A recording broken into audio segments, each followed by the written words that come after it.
Okay, the St. James Hotel is located on Water Avenue, right next to the Edmund Winston Pettus Bridge, which was the bridge that was made famous during the Civil Rights Movement of 1965. On both ends of Water Avenue, you have the beginning of the Civil War movement in Selma, where they were second only to Richmond in supplying ammunition to the Confederacy, which is the reason we had the Battle of Selma in 1865, because they came in to destroy the arsenal and the foundry where they made the bullets and the cannons. History truly lives in Selma, anchored in the middle of Water Avenue by the historic St. James Hotel. Benjamin Sterling Turner was the first African American elected to Congress to represent this part of the state. He was a freed slave and ran the St. James Hotel. During the war between the states, Wilson's Raiders came in and stayed up and down the blocks of Water Avenue, and they did not burn it because they have respect for him.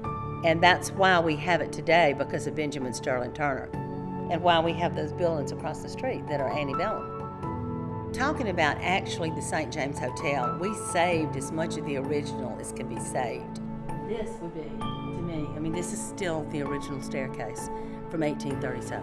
Well, in the foyer, in every room, is the original fireplaces, fire grates and mantles, and there were coal-burning fireplaces. The floors in the foyer are original to Water Avenue and to the period of the hotel. The St. James Hotel was the only antebellum riverfront hotel existing in the Southeast, and still is today. There actually was a sea turtle that actually lived at the St. James Hotel in part of its heyday in the artesian well out there. It came up on one of the river boats, and he just never left. And that well is still here, just capped, because it would overflow and flood the courtyard all the time. No, sea turtles living at the hotel are not real common. But why he wanted to live here at the St. James, he did. Now, how many years he spent here, I don't know. That is a true story. That's not one of the fictions. The James gang, Frank and Jesse, both stayed at the St. James Hotel. Their cousin was on the Selma City Council. They had to sneak in privately and left in a hurry because the Pinkertons had discovered that they were in town. A rumor is that on their way back to Missouri, they went through Decatur, Alabama, and robbed the bank there on their way. But that I can't testify to that. That was rumor.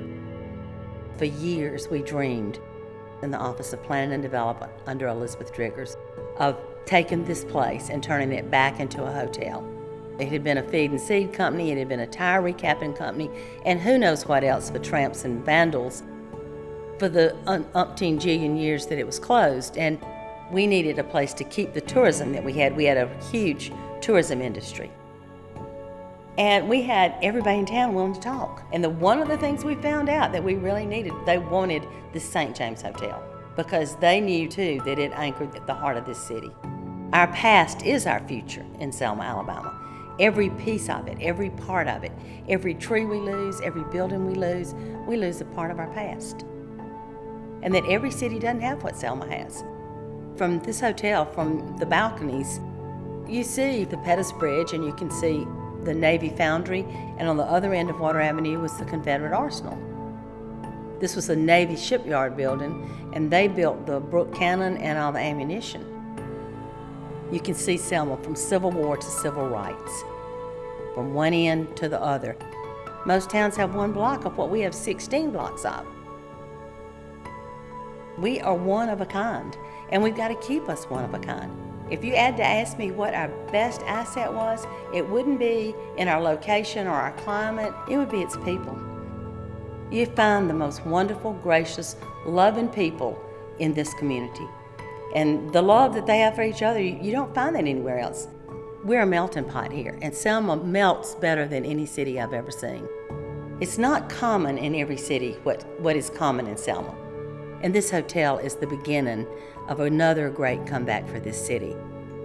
The St. James Hotel, it's going to make new life in downtown, new life for Selma. It's going to help economically, it's going to help historically, and it's just given so many people new hope.